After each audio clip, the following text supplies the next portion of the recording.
Good evening, viewers. We have Desh back with us. Welcome, Desh. Thank you. Thank you so much, Vinny. Yeah, Jaydev also joins us in this session. And there's so many things happening in the USA that every day we seem to be getting shocked. I mean, at the way, first of all, Trump calls, after becoming the president, he calls it the start of a golden era. And now, as he, even before we get, time to wake up, he's already, issued so many things that surprise us. And it's a pleasure to listen to him because you hear, and realize that he is a patriot. He starts with something like, every single day I'll be fighting for you. With every breath in my body, I will not rest until we have delivered the strong, safe, and prosperous America that our children deserve and that you deserve. This will truly be the golden age of America. So before we go on to America, Desh, I just want to ask you, this is the third term of Narendra Modi. So when will India adopt the Trump stand on illegal immigration?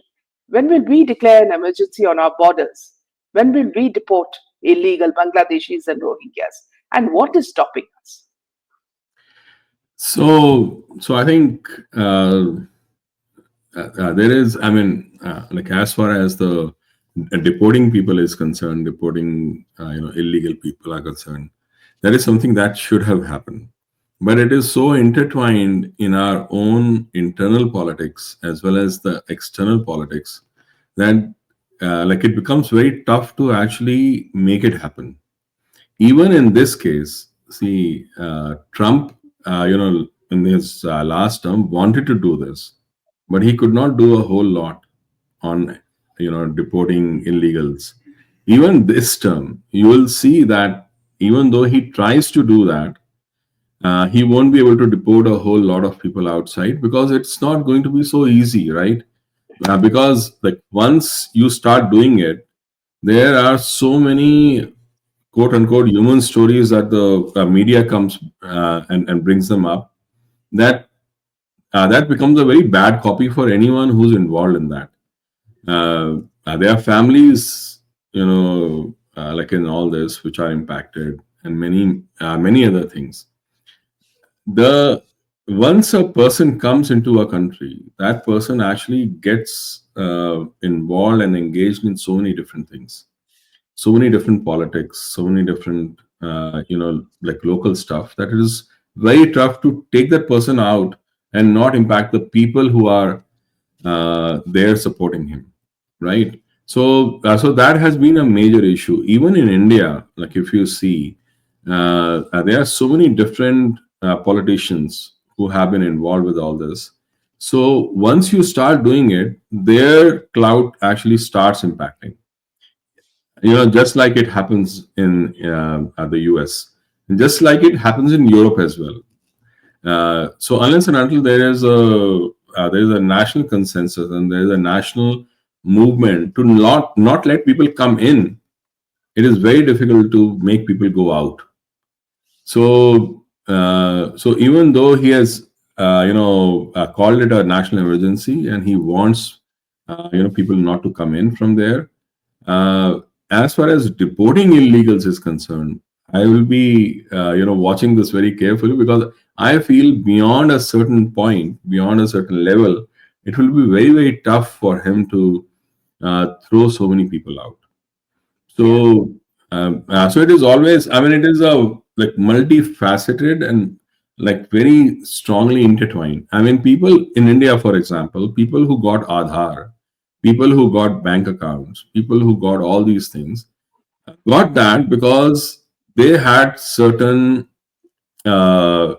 links, certain patronages, uh, like patronage that like we don't know of, and some we know, like obviously, right, because of Congress, TMC, our party, and all those things. So those guys, these people, all these parties have patronage from outside. They are the ones who are backing them up to make this happen. So when we look at this whole thing, uh, you know, look, Modi. PM Modi is not just fighting those people. PM Modi will be fighting internal enemies of India as well as the external enemies. So is that a battle that is worth taking on? And how much is it worth taking on? I think those are the questions that he'll have. So what should happen is that they should stop allowing people to come into the country. That should stop. And like that is where the major battle is, because once they come in, at that time it becomes tough to send them out. So that would be, how I look at it. Yeah. In fact, what has happened in the Saif Khan case, where they have zeroed in on a Bangladeshi, immigrant. Now, apparently, the government, the center, is very cleverly using that to get rid of, the crores of Bangladeshis who have settled down in Delhi and other places. So they've said now this is the reason that there's so much of murder and this thing. So we need to get rid of them. So Saif has actually helped us in a way, isn't it? In spite of being wounded in this terrible manner. Yeah, that's what I thought. That that Bangladeshi plug was a very interesting one. Well, as far as how much he was hurt and how much, like I just thought it was a storyline from a C grade movie. That that somebody comes 2:30 at night, climbs everything, gets into the home, asks for 1 crore at 2:30 a.m. from the nurse. And then the man of the house fights him, gets stabbed 6 times, including a knife in his spinal cord with the spinal fluid coming out. And this guy walks into the hospital and gets into surgeries which go on for a very long time. And after 4 days, comes out, walking properly. I Finally. mean, Yeah. like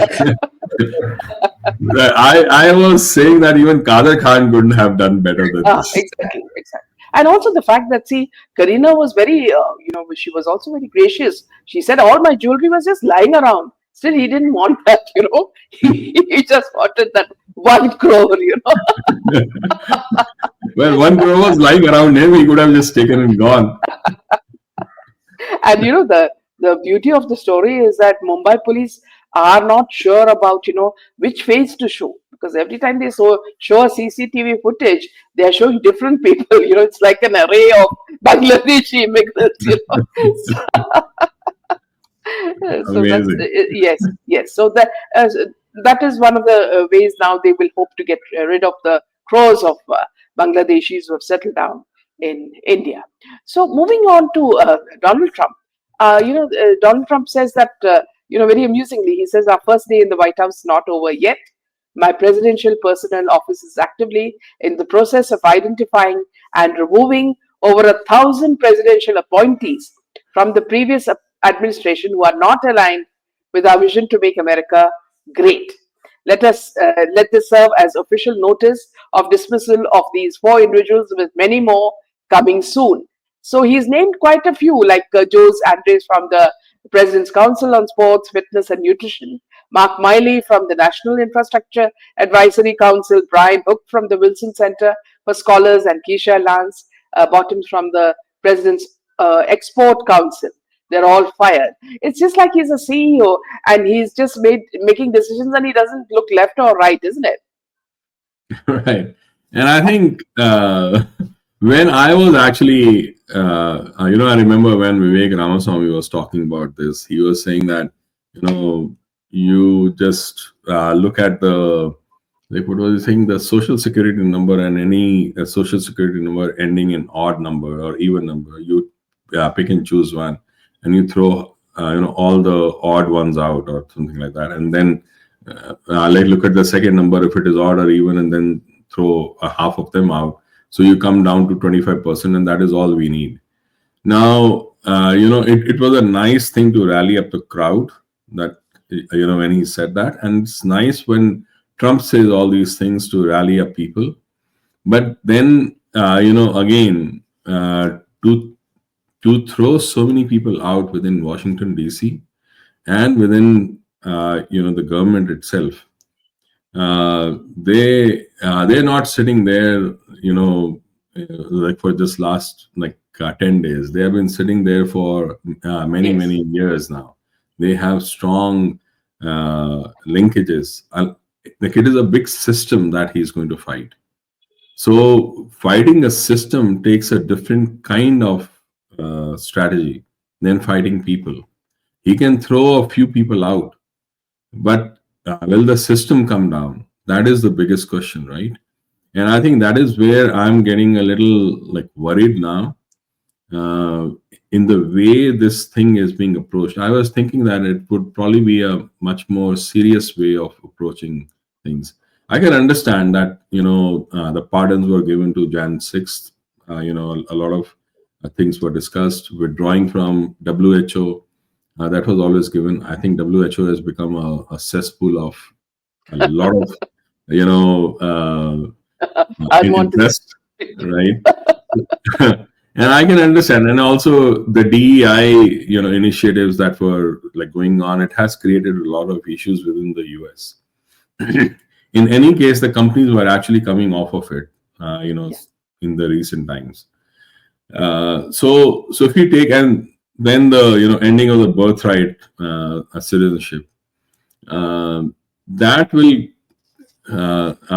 create a lot of other issues. So it was fine if the parents who were coming in were illegal and their kids like were to get the not get the citizenship, because both the parents were here illegally and they were born here. So why give them citizenship? That I can understand. But then he has extended that to even the legal workers who have been Mm. here, like on H1 Yeah. or L1. Now that creates a big problem, right? Mm. Because see, I've often said that, like when they talk about the American dream is that anyone who comes and works hard can go from zero to becoming a Yeah. billionaire within his own lifetime, and can, have a good house and those things, right? It is an economic, story. American dream is actually an economic dream. It's not a social dream. It's not a religious dream. It's not even a like moral dream. It is actually an economic dream. If that economic dream breaks, right, the economics of that dream breaks, then what is the reason for people to even come to US? Yeah. You understand? So think about it. A person who's coming here now, H1Bs who are here. I came here on H1B, and I know how the whole process works. Like it has gotten worse now. Now, when people come here on H1B, they have to wait. Right now, the wait for Indians on H1B for converting to green card could be anything from 20 years to 100 years. Now, during that time, they will obviously have kids. Now, their kids, they cannot get US citizenship. So they'll be like, so why the heck am I here? I mean, right? I mean, and the reason why I'm saying this, why, that becomes important is because when those kids have to go to college, they will not get the, like in-state fee. They'll get out-of-state fee because they'll have to pay the same fee that like people coming from outside are paying. So they'll be like, it's the same thing.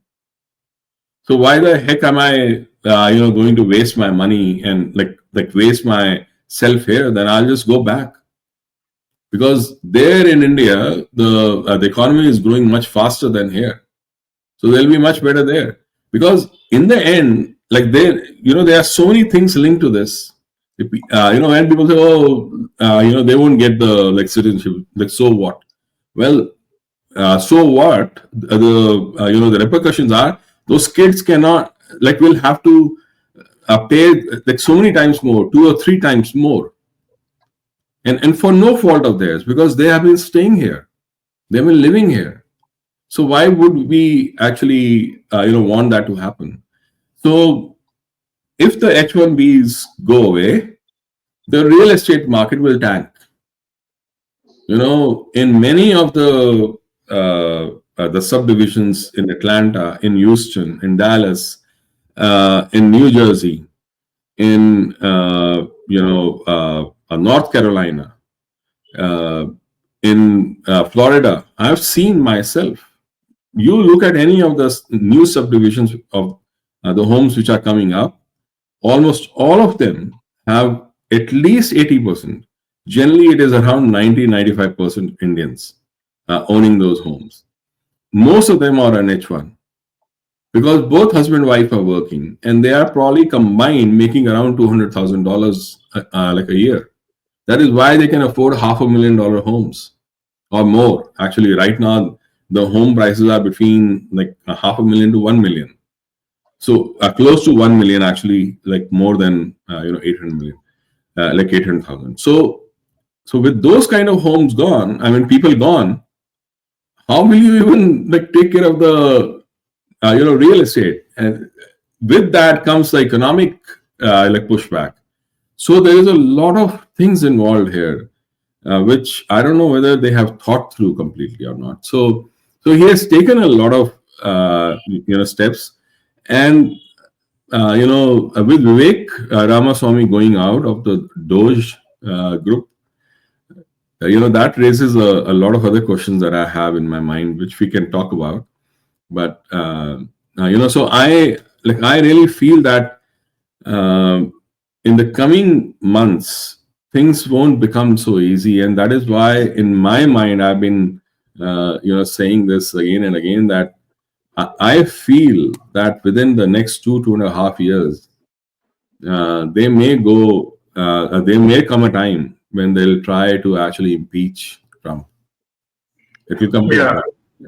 yeah. I have a question, Desh, and initially Trump said that he's going to go very hard against China, that he's going to put very high tariffs on China. But now the latest news is he's thinking of exploring the possibility of a trade deal with China. So you can see that whatever he said, very tough during the election campaign. But when it comes to implementation of what he's saying, it is something else. Right. And see, the thing is, we have to understand, this whole, like he's actually creating an external tariff, like external revenue service, ERS, to, like they collect the tariff and do the trading, control the trading with other countries. Now, instead of actually reducing the number of agencies, he has added a new one now. Right. Now, the thing with that is that it's okay to largely say, well, we'll bring the jobs back because we'll put tariffs on all the products, and the other countries and other companies will have to start paying, a tariff on that, and that is how we'll collect the revenue. That is okay to say. But when you start putting tariffs, suppose you start putting tariffs on textiles, you put 20% or 30%, like he's saying 100% tariff. Now, how does the seller actually takes care of that? He passes off to consumers. We start paying 2 times the cost. Now, it's not as if US has a very large industrial base of textile industry here. It does not. They cannot make apparel here. It is, that entire industry is gone for many, many, many years now, almost like 15 to 20 years now. It's not there. So how do you actually start creating all this? So that is why instead of lowering the inflation, it will increase the inflation, right? And except for the elastic goods, right? Elastic good is in the sense where if you raise the prices, the demand goes down. Except for those, the prices will be actually passed off to the consumers. In elastic goods, there may be competition, and but yet the tariffs will, like some of them will be absorbed and some of them will be passed on. Unless and until US creates industrial base really quickly, and only for 4 years, because after 4 years you don't know what will happen. It may be that Democrats come back and this whole tariff system is gone. If this whole tariff system is gone, then what is the point in having an industry here in the US just for 4 years? So the businessman will think like that. So, so I think a lot of things need to be thought through, which they may not have been. So, that is how I see, all this activity happening right now. Looks good, but it is just too much too soon, and I don't know, like, whether that will succeed. Yeah. Desh, going to a little bit of the humorous side of the ceremony. Now, if you look, they very clearly had the Republicans on one side and the Democratic Party on the other side, and of course, third parties also spread all around. So, what I did find amusing, now you need to correct me if I'm wrong, is that see, the moment the Clintons walked in and Obama, I'm only talking about Obama, one Obama, walked in, they were actually booed. That's what they said. And then, I found it very strange that when these people came in, they were like a morning party. And they came and stood on the right side, and everybody looking so, like it's a funeral. And what I found rather amusing was when Hillary, sang the national anthem with such, aplomb, coming from a lady like her, it just made me laugh like, laugh loudly because, see, are they really patriots? What have they done to USA in the time that they were there? And before that, when Clintons were there, what have they done to Iraq and all the other countries? And these people come and sing the anthem loudly. When do you sing the anthem, and when do you feel the words of the anthem strongly? Is when you are a patriot and you feel for your country. Now, for example, Desh, you've been in USA for so long. I'm sure, you must be having a lot of, pride in just being in America as well. You're an American Indian. So, all these scenes did make me feel very amused. And also the fact that, see, Obama did single. So, is there something happening there as well? Because Mrs. Obama or the spouse seems to be rather upset about many things. So, if you could just touch upon these points. Yeah, so I think, like, one is that why the mood would be so somber with other ex presidents is because none of them liked what had happened. Whether it was George Bush doesn't really talk to Donald Trump anymore. Whether it's Obama or it's Clintons definitely don't talk to him. So that is why the mood may be somber. Now, in terms of why Hillary Clinton was, doing that, see, like, I think I was here when the Monica Lewinsky case had happened. I was in the US at that time. I had just come here, and I used to watch TV every day and see how things were. So these guys have become experts in show business, and how to show a certain face, how to do certain actions in the public, and to put out a certain narrative, to put out a certain kind of act out there. So like, when whatever was happening with Clinton and Monica Lewinsky, the kind of details that were coming out at that time, if she was able to handle herself at that time, she can handle herself at any time, right? So in then, that, they should, but then see, that would just be a very tiny part, isn't it? When you're talking about Epstein and all that, I mean, the things being written about Clinton, is just so shocking. I don't know how he even makes his face public. right? I mean, so Epstein actually had, like, I don't know if you know or if you ever seen that Clinton's portrait, photo or painting, I think it was, with him wearing a blue, striking blue lady's gown and sitting on a sofa. So, so when that came out, it was really, like, shocking, but that is how it was there.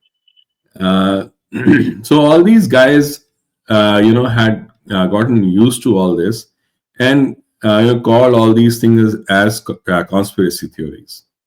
So nobody really talks much about it. Media doesn't like discuss these things in such detail, especially the mainstream media, which is aligned to the Democratic Party.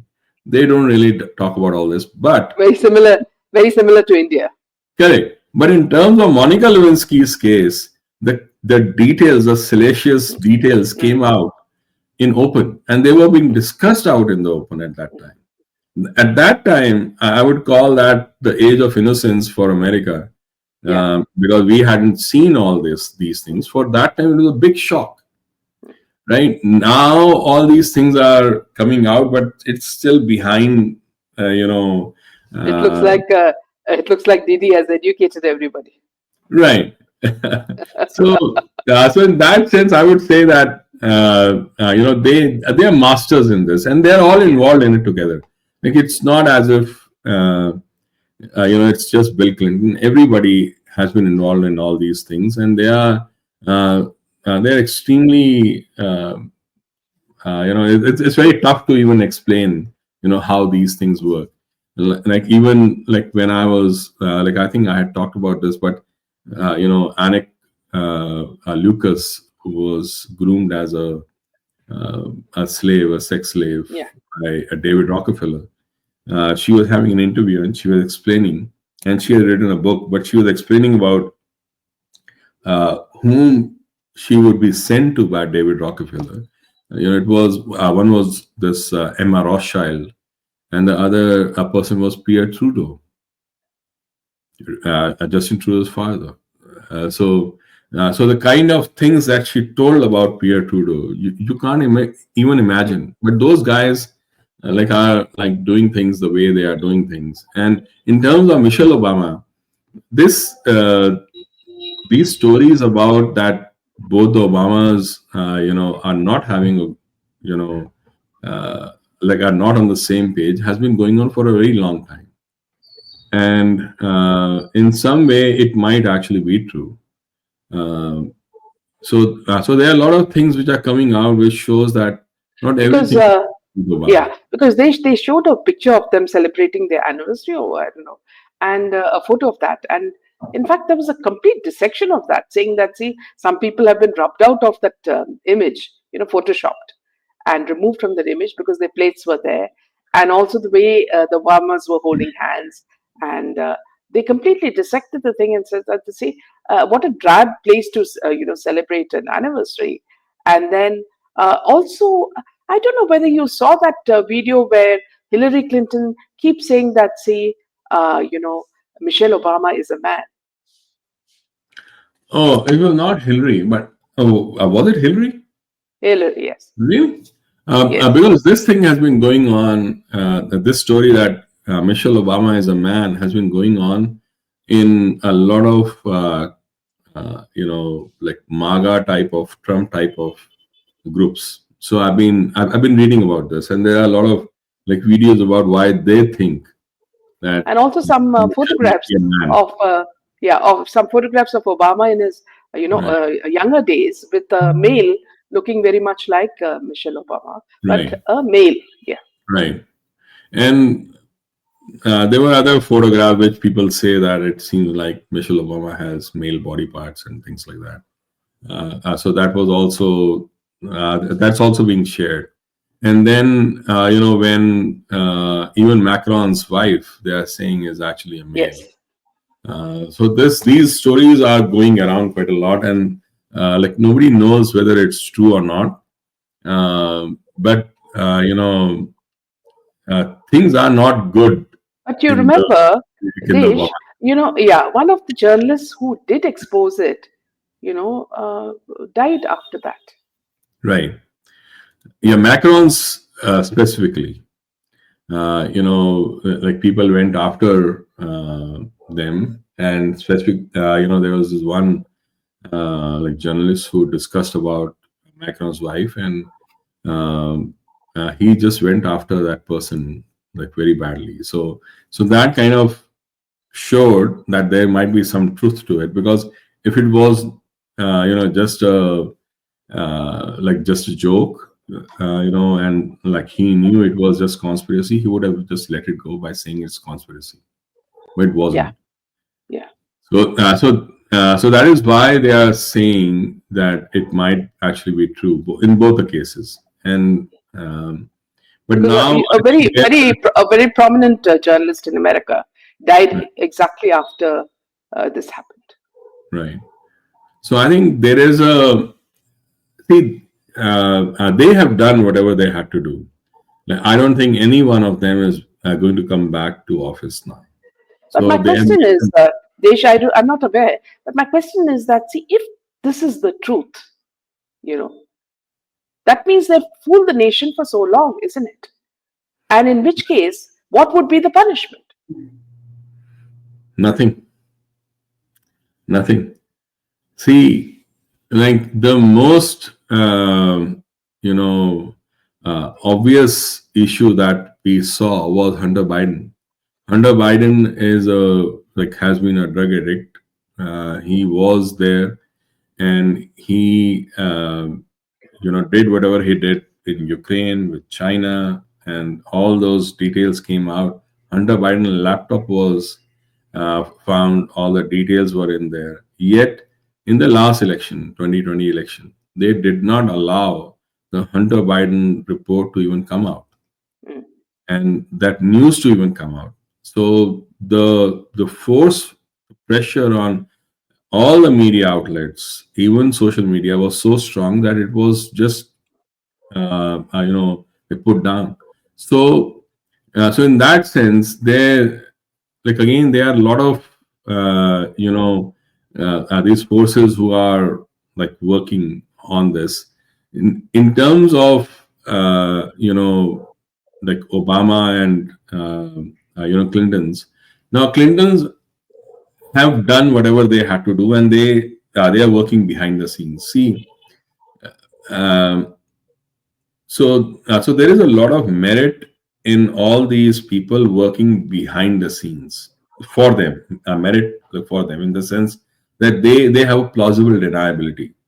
There is no easy way to give an absolute evidence and make it stick, because no major media outlet would carry that.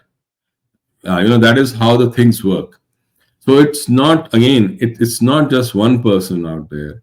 See, the kind of people who were there in Didi's thing and Epstein's thing, they were all very high profile people.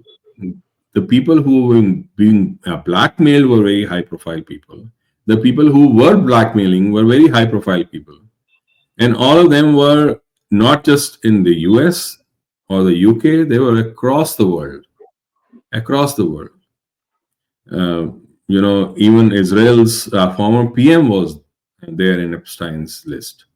So the thing is that it's not easy to fight this battle. Now, When you say former prime, a person from Israel, who exactly, Desh? I think it was Yitzhak. I think that's like I don't remember his full name, Yeah. but I can Okay. find Yeah. out. Yitzhak something was there. Yeah. I can find out. Yeah. Absolutely. Yeah, Uh, Ehud Barak, sorry, like yeah. Ehud Barak. Yeah, he was the Yeah. guy. So he was also there in that list, and he had gone to meet Epstein also. So what I'm trying to say is that, and they were royal, from the UK royal family were also there. So they are all those people who quote unquote form the top layers of the deep state. So I see there are like 5 different layers of all this of deep state. The top layer is top, and the second layer is something that they form, right? And like even in that top layer, like if you really watch that interview with Anik Lucas, you'll see how David Rockefeller would try to send her to Rothschild just to understand how his secrets, just to spy on him. So the thing was that even within them, they are in that one-upmanship Yeah. thing going on. And so all this keeps on going like quite a bit. So in that sense, I think, see, they may try to upstage each other to come at the top, but they're not going to bring them down a wholesale. Because that brings down the entire system itself. Then how does Trump say? Yesterday he tweeted that he has or he is going to reveal the Epstein list. Well, if he does, like that would be amazing. But he might himself be, like implicated. In problem. Right. So now, So the yeah. way I see it, like, Yeah. so let me just Yeah. share how I'm seeing this whole situation. Yeah. See, there is an incumbent deep state kind of like solid figure, Soros, and then there is Elon Musk. Elon Musk is right now on the outside, but he has earned a lot of money. Now, between these two forces, the battle is going on. It's a Soros versus Elon fight right now. Who wins this battle is something that we have to see. But like one of the things I'm seeing is that Soros is a secretive and like very discreet kind of a guy. He uses different kinds of machinery to do whatever he needs to do. Same with Bill Gates. Bill Gates uses Gates Foundation as well as other things. Now, Elon Musk, on the other hand, is very, very different. He is in your face. Every day for every issue, 100 times a day, he's, like tweeting, or posting something on X. Now, like that's two different paradigms. It's, I've seen in life generally these people who are more secretive are more effective at times. But irrespective of who wins and who loses, they have the infrastructure is there for the deep state to continue. Who are the people manning that infrastructure may change. The leaders may change, the names may change, but the infrastructure will remain. Now, the infrastructure that Elon Musk has created of the star, the SpaceX, the Starship, and all those things that he has created, the satellites, to control, to constantly watch and control every communication on this planet. It is a dream come true for anybody in the deep state. Whatever he's trying to do with X is like another thing. X is going to become the major, force of communication as well as commerce in the world going forward. You just mark my words. So if that is the case, then he is unleashing an infrastructure which will be very, very tough to battle against. That is something that deep state would love. People may change, but then infrastructure remains. So in that sense, in the coming years, the battles will be even harder. And also now there's a doubt that, Trump has not banned TikTok, but he thinks that perhaps Elon Musk may buy TikTok. The American operations, yeah. The American operations, yes. And I think Elon Musk has said that it could be a good buy as well. But see, the thing is that, the way X is going, it is going to actually take over most of the things. He's coming out with X payments. He is, going to make this a place where people can, already it is there where people can earn, like videos will become like more, popular, more this thing, like prevalent. Then he's actually, some people are saying that he's going to go for email as well as search now. AI, we all know he's going to go for XAI, Grok, he's already there. So in the coming... But, just one point I want to, since you're discussing this, a strange thing is, Desh, for such a rich man, Even if he breathes, he'll breathe notes. For such a rich man, how come in X he wants money for everything? Even if talk, we say even a word, they want money out of us. So at every stage in X, they keep pushing you for money. So instead of making it something where people like to be happy, to be verified and so many other things, why is this man trying to make his maximum out of X when he's got so much money? Yeah, because see, the thing is, everything that he does with the aim of making it successful or making it profitable. Now, when the X was when X was being like stood up or created, at that time the aim of the intelligence agencies as well as the owners at that time was to make it the most powerful like medium. Same with Facebook and same with Instagram. That's what they wanted to become. Same with WhatsApp, right?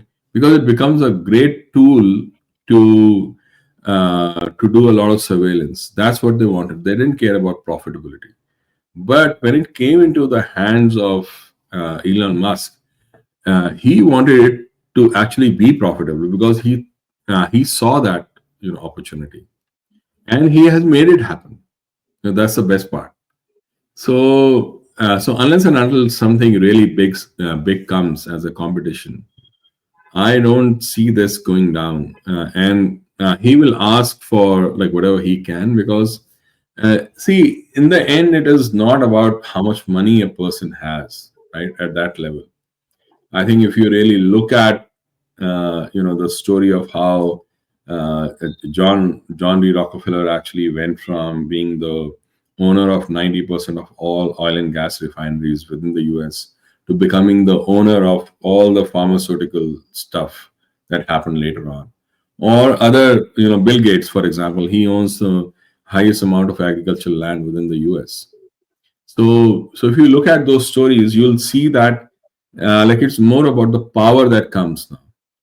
So that is where they are going. So in terms of X, in terms of SpaceX, in terms of other companies that he has, Tesla, and so he's going to make them successful no matter what.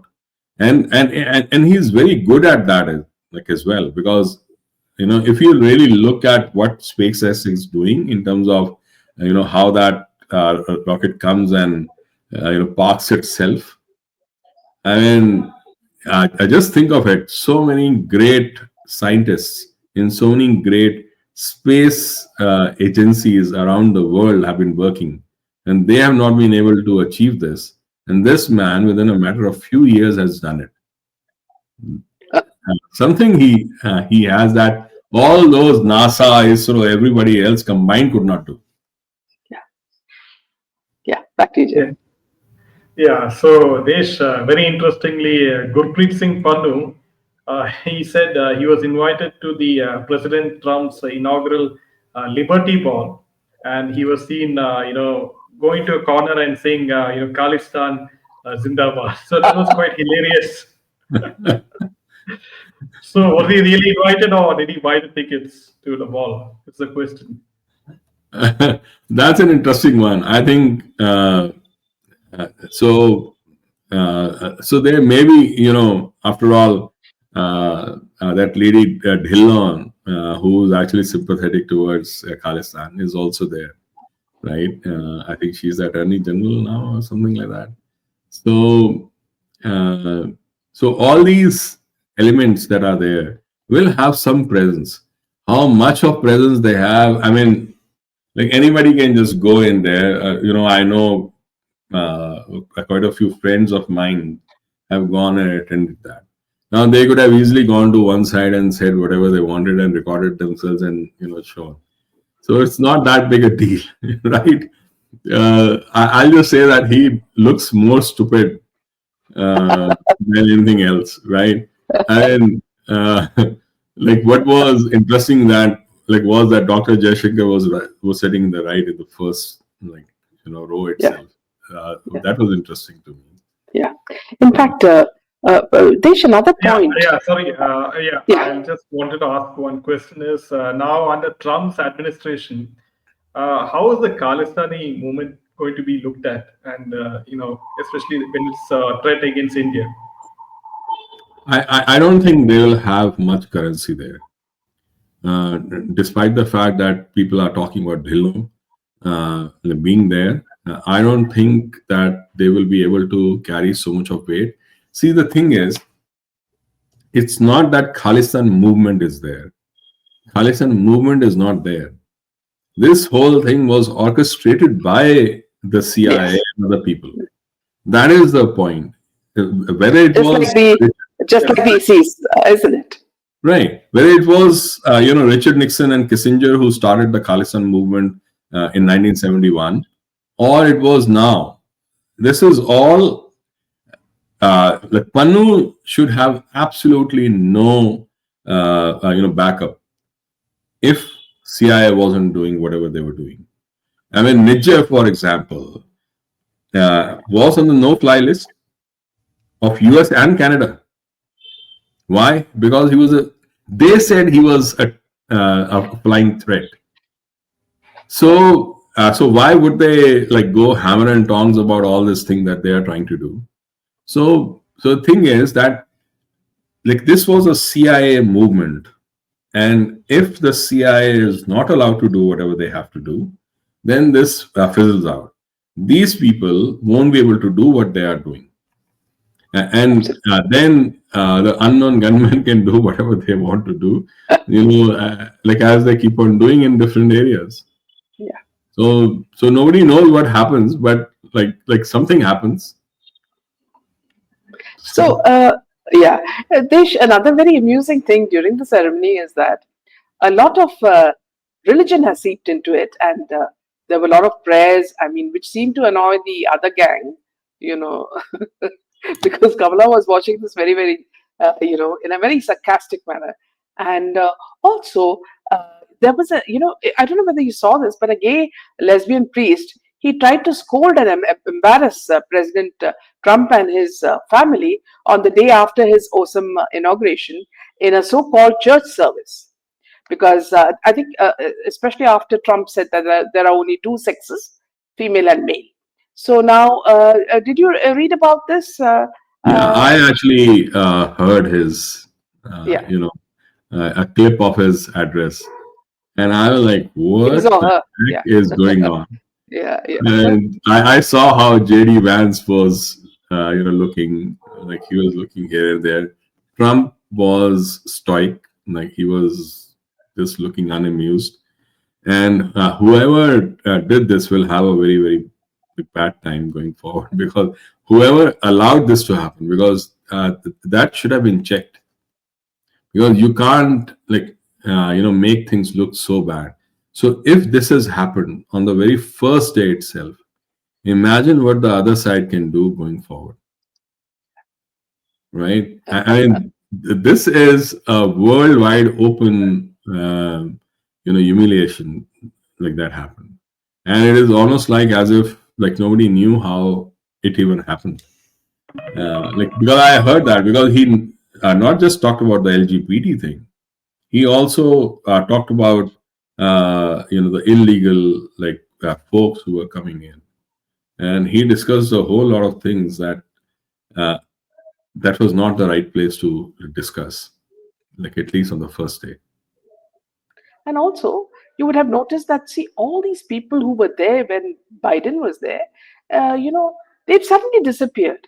You know, just like I told you, last week, there were some strange people always at the press conferences, standing behind the press officer, and everybody with very grave expressions. But suddenly, this gang has disappeared. I mean, are they all just creations, caricatures that these people made, to tell them that, see, we can do anything and you can't say a word. What was that all about? If you could just speak about that. See, I think what I'm seeing is that even within the the entire administration, things are going to change.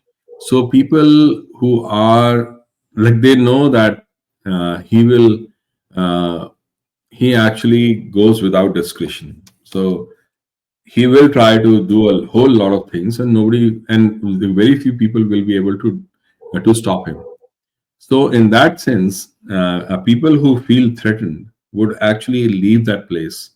And see, whenever you see all these, Joe Biden That's a standing nice way of somewhere putting talking, or like, Trump talking, you'll see a whole lot of jokers standing behind them. Right, right. I mean, like you just look at that, like it is so hilarious that they behave almost the same way. Like I don't know if you have seen Kim Jong Un's videos in North Korea. I mean, people are clapping in the top of their this Yes. thing, and like it is all staged. Yeah. Like those people act as if they are in love with Kim Jong Un at the same way as like they do. There is no difference. Behind Biden, what the kind of people who are standing, or behind Trump, or behind any of these those leaders, they almost behave the same way. Yeah. And it is very, very like jarring. So in that sense, um, so I think like it is a curse of democracy that we have, a curse of the rule that people do all these things. And I think a whole lot of people are there for a certain like benefits, right? So it's not a love for that leader. It's love for the power that comes. I mean, imagine somebody taking a photograph and seeing like that person's standing right behind Biden. Like people like use that quite a lot, like for themselves, for Yeah. saying that how much clout I have. So in that sense, I think that's how they would be using. But all those people are like getting out. In fact, there were these articles that like when the election happened at that time, and when the results were going to come, actually, like a lot of people left Washington D.C. There was a big exodus at that time because they were afraid of what will happen once Trump actually comes in. So in that sense, if you really look, like people who are opportunists, people who are there for a certain thing, they might be like going towards something else right now. Yeah. Yeah. So moving on to another point. Now, apparently, Biden has become very, sort of very benevolent. Behaving like as if he's, Jesus Christ. He's been forgiving people left and right, including, his family, his brothers James and Frank Biden, and sister Valerie, and also Fauci. So he seems to be in a speed mode, doing so many things just before Trump comes. What's happening here, Desh? I feel this whole pardon system makes America into a banana republic, right? I mean, could Even any of Turkey these is, things? Turkey was pardoned, isn't it, on Thanksgiving Day? Wasn't it? Huh? Turkey was pardoned because on Yeah, Thanksgiving yeah, Day. that is, that is a long-standing tradition that they have, but that every president does here. Yeah, yeah, But in this case, I think it is almost like uh, they go against the constitution. Like in my view, like it is against the constitution, like in spirit, like in the sense that people who should be tried in the courts are not tried in the courts. People who should go through all the legal process are not taken through the legal process. They are just given pardons just like that. And I think that makes America look almost like a banana republic in my eyes, because I don't think any of these things should happen. People, rightly or wrongly, however they have been charged, should go through the legal process, because that's how it was structured. Now, like, will it be misused? Yes, courts and judiciary will be misused. They have always been. The aim should be to actually refine and like improve that, rather than giving these pardons. Now Biden gave all these pardons to every his sister-in-law, brother, and all that, because he thinks they will be they'll be targeted, politically targeted. Now the thing is, why have they done something wrong? Uh, so you But just Hunter don't know, doesn't feature in it. huh? Hunter doesn't feature in it. Oh, he was pardoned earlier. He was pardoned. He was pardoned in December itself. And how So big is his family? Does he have such a huge family that he has pardoned everyone? yeah, he is pardoned. His entire siblings and their wives. It's just crazy, I tell you. And it's as though, see, okay, if he's a preacher himself, it's fine. Knowing Biden's background, I mean, he shouldn't even be saying the word Jesus Christ after Ukraine. Yeah, see the thing. I mean, like if you really look at that, then see, Jesus Christ has been used as a mascot for many, for everyone by the church. And if you like look at the entire way Catholic Church actually has behaved, the Vatican has always behaved like it's not very good. I don't want to say things, but like anybody who has watched like what Pope Borgia and like whatever has happened like after that, like knows like what Vatican is really. So they Jesus is just a mascot to do all those things that they always wanted to do Yeah. for power. Yeah. And on a last note, Deshi, could you speak about how the relationship with India would it improve? And because Trump and Modi ji share a good camaraderie. Right.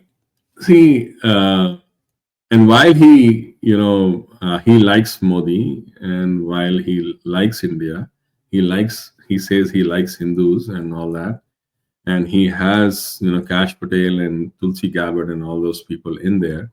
Um, I think there will be a lot of targeting of Indians and Indian Americans going forward, like in terms Okay. of how the MAGA groups are going to do that.